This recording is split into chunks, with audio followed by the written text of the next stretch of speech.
Last month, I released a video talking about Perion Network, and it got a lot of attention. And the main question that was asked was why the stock was trading so low. Because in fact, Perion Network has decreased by 50% in almost 1 year. Today, we'll be outlining the positives of Perion Network and the investment thesis, and 3 main reasons of why the stock is down 50% in 1 year. Just to show you how cheap the stock has gotten, Perion Network is trading at a PE ratio of 8.77 while yielding a free cash flow of 15.03%. Just for you to put this into context, according to Terry Smith, a stock becomes attractive when its free cash flow yield is similar to the long-term inflation rate, which we can state as 3%. So this stock, we can say it's trading at a very attractive price. However, it does have some obstacles and big barriers that it will have to get through over the short term. ESP Equity Research created this post on Seeking Alpha, which I believe is extremely insightful. They firstly outline their investment thesis, where they talk about the stock saying that it has a very strong balance sheet with no debt, $500 million in cash, and of course a PE ratio of under 8, having completed an acquisition of Hivestack, which is a company I love, and this will allow it to grow the revenues at a 20% for 2024. Additionally, they initially started a stock buyback program due to the free cash flows that it's generating. They don't know what to do with them, so they're starting to do buybacks. When looking at their balance sheet evolution, it's near perfect. Just look at how the total cash and short-term investments have increased, and this company can cover all their total current liabilities with their total current assets.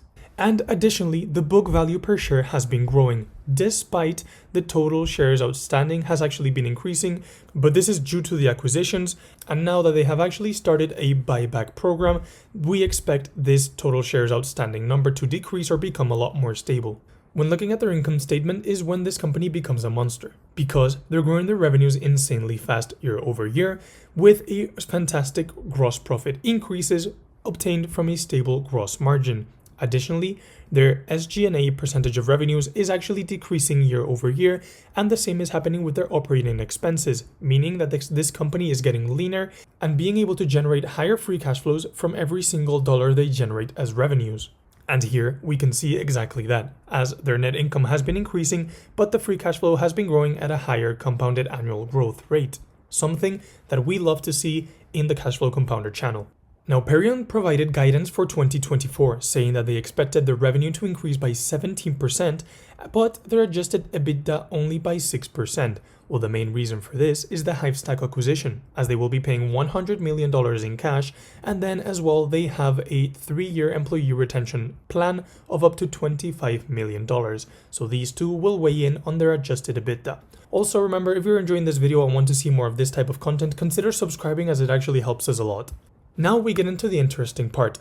Why is Perion Network so undervalued?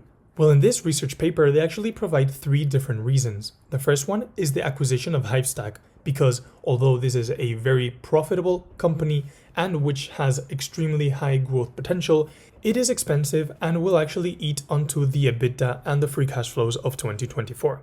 Number 2 is Perion Network being an Israeli-based organization, and as you know, with the war and everything, it could have a major impact on Perion Network. And the third one, which is the one I found most valuable and is the one that worries me the most, is that Perion Network is extremely dependent on a contract it has with Microsoft, and this contract is ending in 2024, I believe in November. If this contract is not executed, I believe that Perion Network will lose like around 35% of its revenue. We will be looking into these 3 reasons. They divide their business into 2 different segments, the first one being display advertising revenue, which in 2023 actually grew 10% year over year, reaching $400 million of revenue. Their second segment is search advertising revenue, which is actually their fastest growing sector and which grew 23% year over year, reaching close to $350 million. The worrying part is that this is the revenue segment that will be affected if Microsoft doesn't create another contract with Perion. We'll be looking at the earnings conference call that they actually held in February 7th, just to see how they address the 3 challenges that we stated. Here they address the second point of Perion being an Israeli-based company and how that creates inherent risk from the war that is going on right now.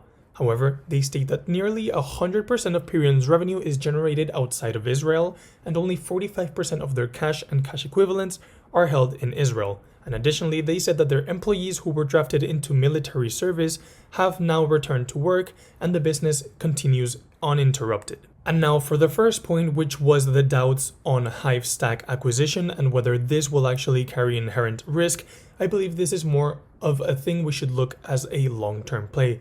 As here, they say that Hivestack's ability to expand their reach into additional geographies, which is one of the strongest growth avenues for a small cap firm, expanding into new markets and being able to be hired by a lot more companies. And then they expect that this will result in strong double-digit revenue and adjusted EBITDA growth in the coming years. So although this will eat into the free cash flow for this year, for the following years they actually expect this to be extremely profitable and allow Perion to maintain their high growth that they have been maintaining up until now.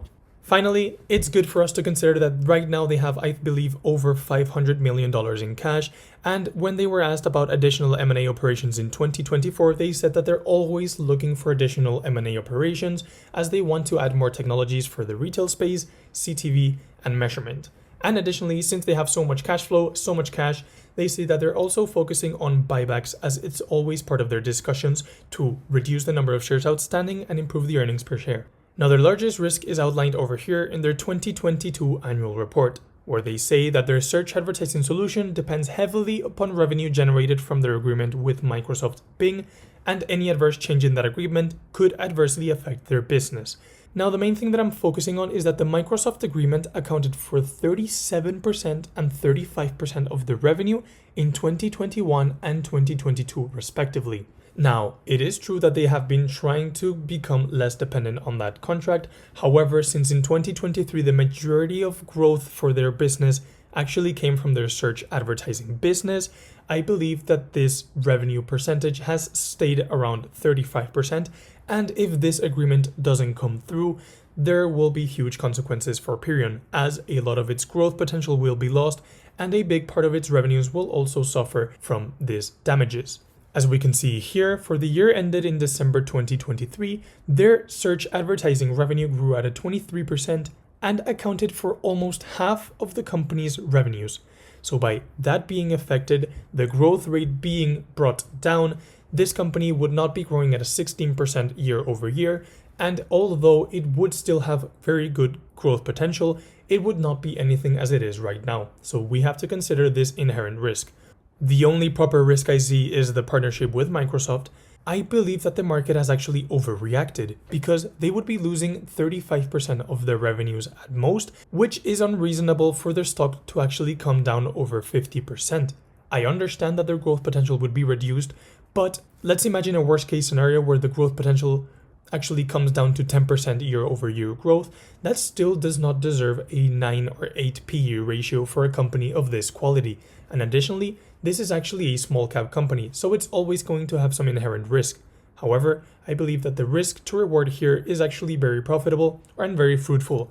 However, I will not be buying this until I see further confirmation that Microsoft will actually be retaining the contract or until management actually addresses this issue. Until then, thank you for watching. As always, this has been the Cashflow Compounder, and I'll see you in the next one.